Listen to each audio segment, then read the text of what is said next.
More on a decision not to file criminal charges in that case of the internet hoax that led to a young girl's suicide. NBC's Peter Alexander has the details.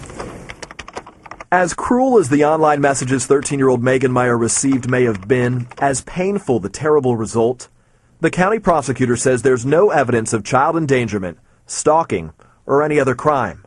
Earlier this morning, prosecutor Jack Banas spoke to the Today Show. That still would not amount to harassment through stalking because it's only one conversation, only one course of conduct, and our law requires that it be repeated, meaning more than once. Megan's parents say they're disappointed but not surprised. If you have to go by the law, which is what the court system does, your hands are tied. The sad story began last year when Megan, who had a history of depression, was ecstatic to meet 16-year-old Josh Evans on MySpace.com, never knowing he wasn't real.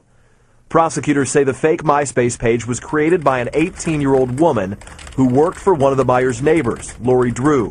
The sole purpose? Not to bully Megan, but to find out what she'd been saying about Drew's 13-year-old daughter. At best, prosecutors say Drew knew about the page.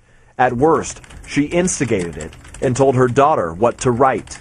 And the sole purpose by all parties that were involved in this has been to find out what Megan was saying about this 13-year-old daughter of Mrs. Drew. Josh first showered Megan with compliments, then a few weeks later began posting insults about her online. It's unclear exactly who wrote what. The final note read, "This world would be a better place without you." A short time later, Megan hanged herself. Despite all the outrage, criminal law attorneys say the prosecutor had no choice. This is still relatively new technology, and it takes a while for the law to catch up with technology. Lori Drew's teenage employee has been hospitalized for psychiatric care. The Drew family is now the target of harassing calls and sinister threats. A poorly conceived hoax blamed for one teenage girl's death and for dividing an entire small-town community. For Today, Peter Alexander, NBC News, Los Angeles. We have reaction from both sides this morning. Megan's parents, Tina and Ron Meier in O'Fallon, Missouri this morning. We'll speak to them in a moment.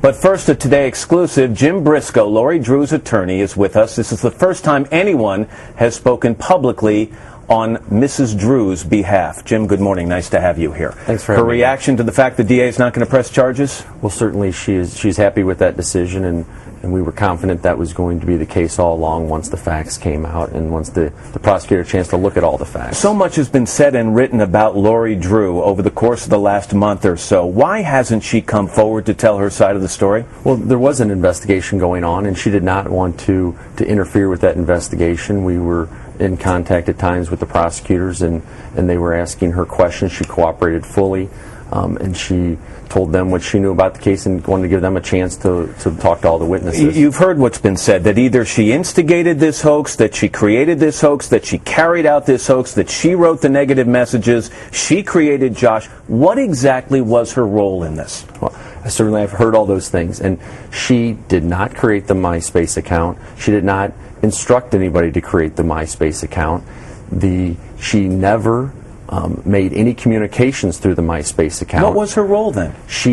These teenage girls that, and it's a little hard to explain without giving names, but I'm absolutely not going to give names of these teenage girls, and my client does not want me to do that, and that's been part of the problem. She doesn't want to put those names out in the public, and to have them have the same things happen to them that's been happening to her. Was she in favor of this sting operation taking place? She knew these girls were doing it, and she didn't stop it. She wished she did. If she could turn back the clock, that's the part that she would do differently. Did she know at the time that Megan Meier was being treated for ADD and she had a history of bipolar condition? She wasn't sure about...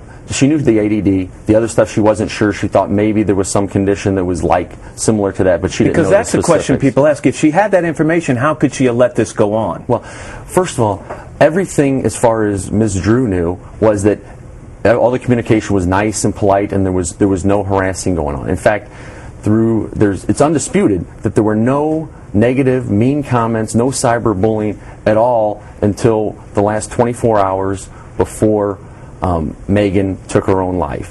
And that time, when those messages happened, Mrs. Drew was not in the residence. She did not know these things were happening. She didn't find out that these negative comments happened until after. So you're willing to state unequivocally she had absolutely nothing to do with the negative, nasty comments that were posted online about Megan Meier? Absolutely, 100%. There's no doubt. And when she found out about it?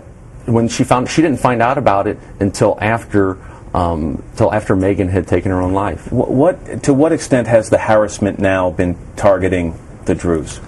Mrs. Drew has had to close her advertising business because people have been attacking her advertisers and they want nothing to do with it. They don't want the bad publicity. Her friends and neighbors are afraid to talk to her because they're afraid they're going to be attacked next. Her daughter has had to drop out of school because of the harassment, so she's not in school. They don't know what they're going to do as far as getting her into school. Right now they let her take classes that do work outside of the class, but that can't go on forever. Living in the neighborhoods it may be impossible in the future. I mean, she doesn't know how she's going to handle that. It's not, as you know, people know it's not so easy just to move, and that's it's a very terrible situation. Mr. Briscoe, thanks very much. Thank you.